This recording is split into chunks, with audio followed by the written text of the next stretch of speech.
और नागा का सबसे बड़ी बात होता है त्याग। कारण क्या है कि आज के समय में हर कोई भगवा कपड़ा पहनता है। मैंने 5 से 6 वर्ष की आयु में संन्यास ग्रहण कर लिया था और बीए सेकेंड ईयर में पढ़ा हूँ। अभी 2016 मैंने कॉलेज छोड़ा है। नहीं, हमें पिछले जीवन के बारे में देखो, हमें कुछ ज्ञात है नहीं इतना। हमारे आश्रम में जहाँ गुरु कोई पंखा नहीं मिलेगा, टीवी नहीं मिलेगा, एक रेडियो मिलेगा गुरु जी के पास। जो उज्जैन में बनता है खूनी नागा होता है, वो क्रोधी होते हैं कि आज हमें 2 रोटी की भूख लगी तो हमको एक ही रोटी खाना है। अगर हम सोचे कि हम 30 साल में आदमी की लिंग तोड़े तो मर जाएगा, वो जिएगा नहीं। जैसे आप लोग के वस्त्र हैं, ये मेरा वस्त्र है। हमारे लोग के अंधविश्वास, इंडिया वाले ज्यादा अंधविश्वास भी जीते हैं। इस मेला जो एक कुंभ है, इसमें 33 कोटि देवी देवता साक्षात इस धरती पे आते हैं। ध्यान रखना, हमें लाठी चलानी भी आती है, तलवारबाजी भी करनी आती है, फायर करनी भी आती है, कबड्डी खेलनी भी आती है, कुश्ती भी कर लेते हैं। ये साधु संतों को देख के नशा ना करें। भोले बाबा ने जहर खाया, कोई साधु जहर तो नहीं खा रहा है। नो ना है। क्या है कि उत्तर प्रदेश का एक शहर है प्रयागराज। प्रयागराज ही नहीं, तीर्थराज प्रयाग, यानी तीर्थ स्थलों का राजा। ऐसी धरती जहां महाकुंभ जैसा महापर्व हो रहा है, जहां देश और दुनिया के कोने कोने से संत आ रहे हैं और अपने हिस्से का पुण्य कमा रहे हैं। तो इसी तरह आज हम संगम की पावन धरा पर निरंजनी अखाड़े में हैं और निरंजनी अखाड़े के ही एक नागा साधु जी से, संत जी से विस्तार से वार्तालाप करेंगे। तो महाराज जी, स्वागत है आपका हमारे YouTube चैनल पर। सर्वप्रथम तो प्रयागराज की पावन धरा पे आपका स्वागत है, वंदन है। मेरा पहला प्रश्न तो यही है कि इतनी सर्दी है, थोड़ी थोड़ी बरसात भी हो रही है, लेकिन इतने इस प्रकार के मौसम में भी आप मात्र भभूत धारण करके कैसे, मतलब संभव होता है? ये संभव क्या है, सबसे बड़ी बात है गुरु महाराज की कृपा और भोलेनाथ की कृपा और हमारा भजन, त्याग। सबसे बड़ी बात इसमें त्याग। जो नागा बाबा जो लोग भी होते हैं, एक तो कंदराओं गुफाओं में रहते हैं, सबसे पहले अपने हर चीज़ को त्याग करते हैं। तो जो जिस साधु के अंदर त्याग है, साधना है, वही आदमी इस चीज़ को झेल सकता है, वही साधु इन चीज़ों को झेल सकता है। अन्यथा और तो ऐसा कोई चमत्कार नहीं है। सब गुरु महाराज की कृपा और भोले बाबा की कृपा है जी, कि जो ये सर्दी नहीं लगती है और हम ऐसे ही भस्म धारण करके रहते हैं। दूसरी बात, हम लोग पहाड़ों में ज़्यादातर रहते हैं, प्लेन्स में या पब्लिक सिटी में हम कम रहते हैं। ज़्यादातर हम लोग पहाड़ों में रहते हैं। अभी जिस टाइम बद्रीनाथ, केदारनाथ, इस समय सब में बर्फ़ पड़ी हुई है, तो हम बर्फ़ में भी वहीं रहते हैं 6 महीने। और जब में कुंभ मेला आता है तो हम इधर आ जाते हैं। बाकी हम ऐसे ही रहते हैं। सब गुरु महाराज की कृपा है और भोलेनाथ की कृपा और भजन। और नागा का सबसे बड़ी बात होता है त्याग। हर चीज़ से त्याग करना, वही सबसे बड़ी साधना है साधु की। वही नागाओं की सबसे बड़ी साधना है त्याग का। इस माने सबने जब शरीर ही गुरु महाराज को दे दिया तो क्या सर्दी और क्या गर्मी। तो शरीर ही हमने उनको अर्पण कर दिया, उसमें क्या सर्दी और क्या गर्मी, कुछ नहीं है। तो महाराज जी, आपका परिचय, शुभ नाम और आपका अखाड़ा? मेरा नाम नागा बाबा सुदर्शन गिरी है जी, और वैसे मेरे को सब लोग पहाड़ी बाबा के नाम से जानते हैं। और मैं श्री पंचायती निरंजनी अखाड़ा मायापुर हरिद्वार से। अच्छा महाराज जी, ऐसा देखा गया है कि सामान्य तौर पर नागा संतों को लेकर एक तो रुचि बहुत है जी जी जी, लेकिन दूसरी तरफ अज्ञानता भी है जी, जैसे बहुत तमाम भ्रांतियां हैं जी। तो कुछ मतलब उस पर ऐसा प्रकाश डालिए कि जो जनमानस में भ्रांति है वो कम हो, कि मतलब नागाओं को लेकर, नागा संतों को लेकर इतनी भ्रांति क्यों है? कारण क्या है कि आज के समय में हर कोई भगवा कपड़ा पहनता है। किसी भी आम आदमी को देखो, भले घर से झगड़ा हो तो भगवा पहन लेता है। किसी प्रकार कोई भी दिक्कत हो तो आज के समय में आदमी क्या है, भगवा धारण कर लेता है। तो उसमें जो और कोई भी सही साधु है उनको भी बदनाम करते हैं। सबसे बड़ी बात ये है और कुछ नहीं है। तो इसमें ऐसे भी साधु संत हैं कि जो ना कहीं दीक्षा लिए, ना कोई कुछ ग्रहण शिक्षा ग्रहण की है, वह भगवा पहन के अपने बाल बढ़ाए घूम रहे हैं, वही गलत काम करते, उन्हीं को जो साधु समाज बदनाम होता है। महाराज जी, कितने वर्ष की आयु में ये संत जीवन यात्रा? मैंने 5 से 6 वर्ष की आयु में संन्यास ग्रहण कर लिया था और अपने माता पिता की वजह से हमने ग्रहण वो कराया। माता पिता की अनुमति से हमने संन्यास लिया है और निरंजनी अखाड़े में श्री चंदनगिरी महाराज मेरे गुरु महाराज हैं, जी। उनको काली बाबा के नाम से जानते हैं। उनके चरणों में हमको दान किया था। तो जब से गुरु जी के शरण में आए, जब से शिक्षा दीक्षा हमने अपने गुरु जी की पास से ली है। और बीए सेकेंड ईयर में पढ़ा हूँ। अभी 2016 मैंने कॉलेज छोड़ा है।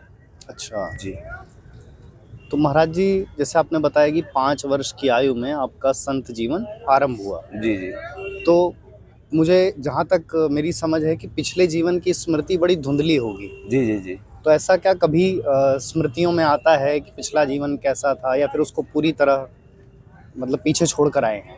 नहीं, हमें पिछले जीवन के बारे में देखो हमें कुछ ज्ञान है नहीं इतना, क्योंकि उस टाइम उम्र ही हमारी इतनी छोटी, 5 और 6 साल की उम्र, इतना ज्ञान तो होता नहीं है। जी।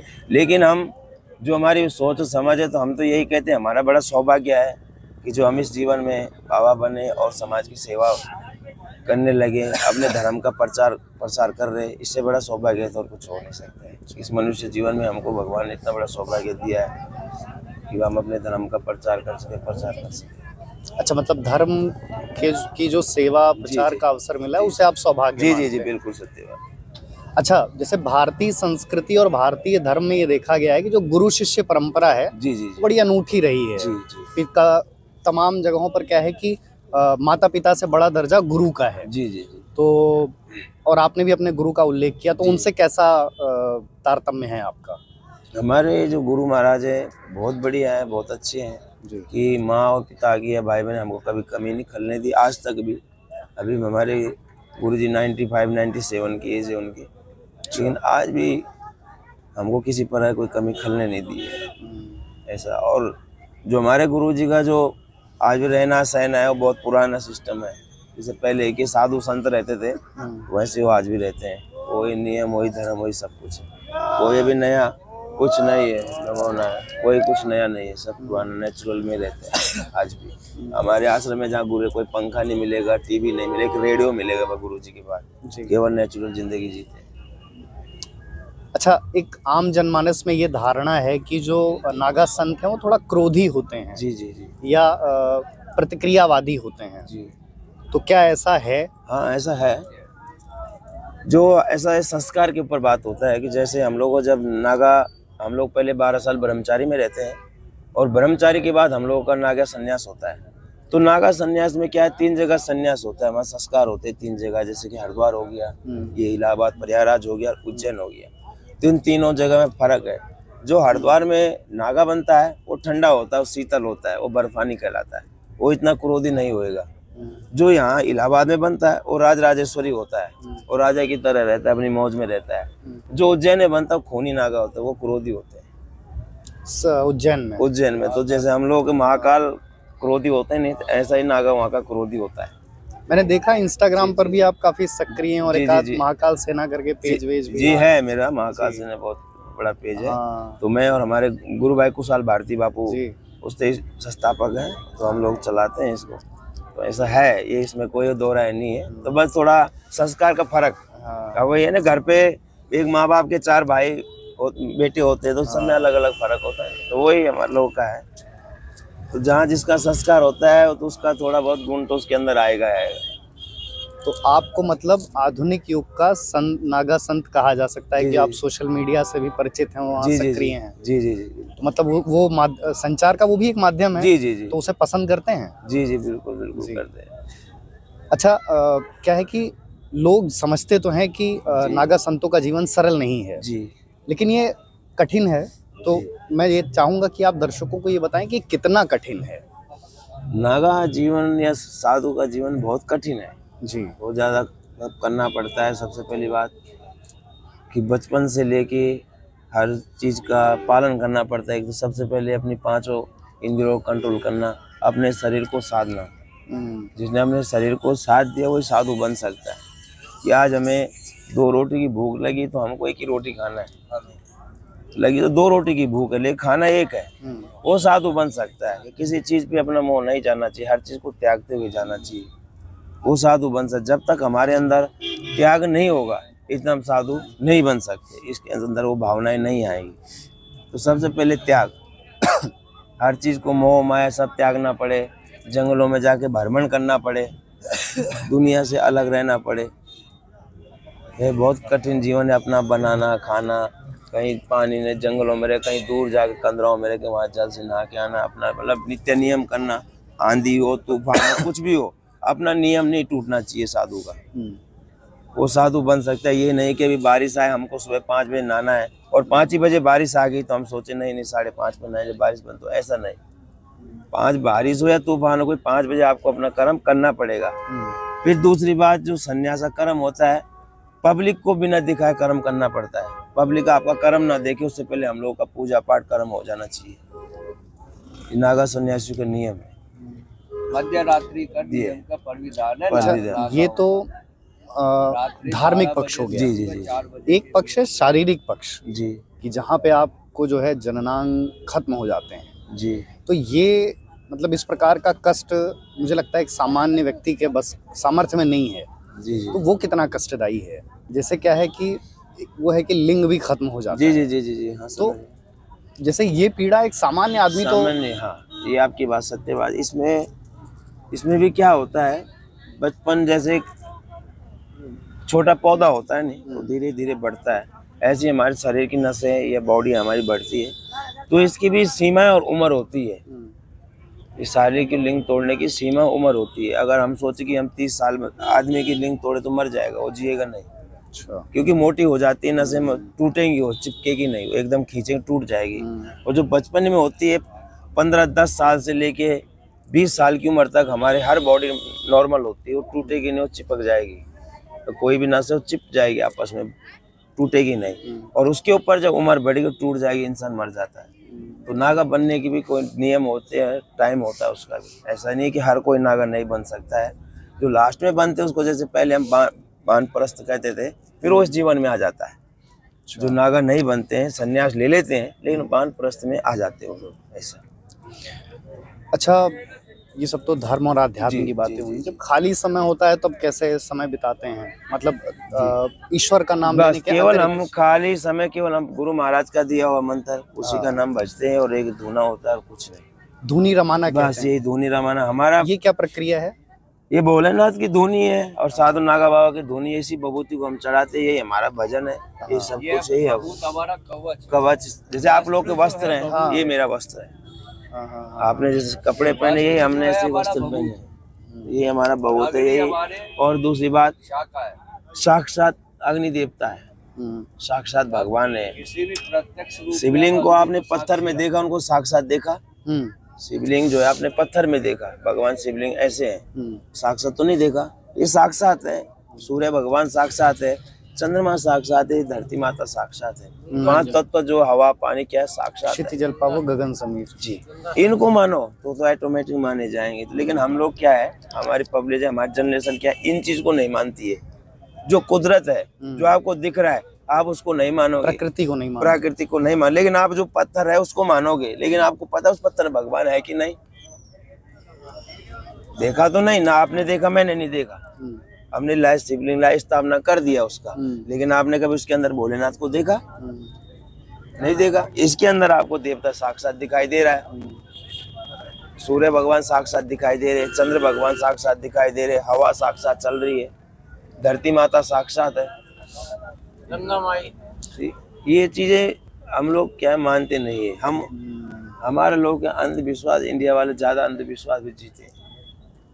हमारे प्रत्यक्ष पे विश्वास करने, प्रत्यक्ष को प्रमाण की जरूरत होती है, तो उस पर विश्वास करो। अंधविश्वास को नहीं चलना। जो तुम्हें दिखता प्रत्यक्ष को प्रमाण की जरूरत, उसको देखो, प्रमाण को। ये चीज हकीकत है, उस पर विश्वास होना चाहिए। हम ये नहीं कहते भगवान नहीं है, भगवान है, सब कुछ है, ऐसा नहीं। लेकिन साक्षात है, उसको पूजो पहले। जो है सामने हमारे, हम उसको पूजे पहले, लेकिन हम उसको नहीं पूछते। रोड पे कोई भी जा रहा हो, गरीब बैठा होगा, पैसे या कुछ ही मांग रहा, हम नहीं देंगे। लेकिन हम अपने शौक के लिए शोरूम में जाके लाखों रुपए फूंक देंगे, लेकिन हम किसी भूखे को पानी या अन्न नहीं खिलाएंगे। क्या कहेंगे, यार ऐसे भीख मांग रहा होगा। लेकिन ये नहीं पता कि उस मनुष्य के अंदर क्या पता भगवान भी हो, ना जाने किस भेष में मिल जाए भगवान, तो उसके अंदर भगवान भी हो सकता है। तो उसके अंदर भगवान भी हो सकता है। तो हमारे साथ ऐसा हुआ है। मैं तुम्हें रियल बताता हूँ। 2010 में 2010 में हाथी पुल है ना, कूसा घाट पे, कहाँ पर? हरिद्वार में हरिद्वार में। हाथी पुल, वहाँ मेरा आश्रम है, काली का मंदिर है कुसा घाट पे। जी। तो इधर भी हाथी के सूंड बने और उधर भी हाथी के सूंड बने, एक आने का रास्ता एक जाने का, बीच में बैरिक है। तो हम उस टाइम गुरुजी को दूध देने जाते थे गौशाला से, सुबह 7:30 बजे मेरा टाइम होता था। तो हम यूं जा रहे हैं, उधर से एक साधु आ रहा है, उनकी पूरी सूंड जैसे हाथी की होती है। मैं उनको देख रहा हूँ, वो मेरे को देख रहे हैं, ना तो वो बोल पा रहे ना मैं बोल पा, ऐसे ही देख रहे हैं, वो यूं आ रहे हैं और मैं यूं जा रहा हूँ। लेकिन जब मैं और क्रॉस हुए थे, मेरी एकदम बुद्धि खुल रही, मैंने क्या तो भगवान के दर्शन हो, जैसे मैं घूमा, जैसे पलटा, सोचने की क्षमता मिली कि हाँ ये वो चीज है। गए, मैं पूरे चक्कर मारा कि तो गए। तो वही ना जाने किस भेजे मिल जाए भगवान, तो ऐसा ही तो मेला है। इस मेला जो एक कुंभ है, इसमें 33 कोटि देवी देवता साक्षात इस धरती पे आते हैं, ध्यान रखना। इतनी पब्लिक, साधु संत, इनमें भगवान भी है, इन्हीं में सब परमात्मा घूम रहे हैं। महाराज जी, ये तो शास्त्र हो गए। ये भी है कि जो नागा संत हैं जी, वो शस्त्र विद्या में भी पारंगत होते हैं। हाँ, हमको शास्त्र और शस्त्र दोनों सिखाया जाता है। और भी हम तो इधर किन शस्त्रों में पारंगत हुए? हाँ, हमें लाठी चलानी भी आती है, तलवारबाजी भी करनी आती है, फायर करनी भी आती है, कबड्डी खेलनी भी आती है, कुश्ती भी कर लेते हैं, ऐसा कुछ सब करते हैं हम लोग। तीर्थ स्थलों के राजा प्रयागराज का अनुभव कैसा रहा? प्रयागराज का अनुभव बढ़िया है। प्रयागराज ऐसी बात नहीं, बढ़िया है, बहुत बढ़िया रहा यहाँ पे। और दूसरी बात है, भजन गंगा माता का यहाँ पे संगम है, सबसे बड़ी बात ये है।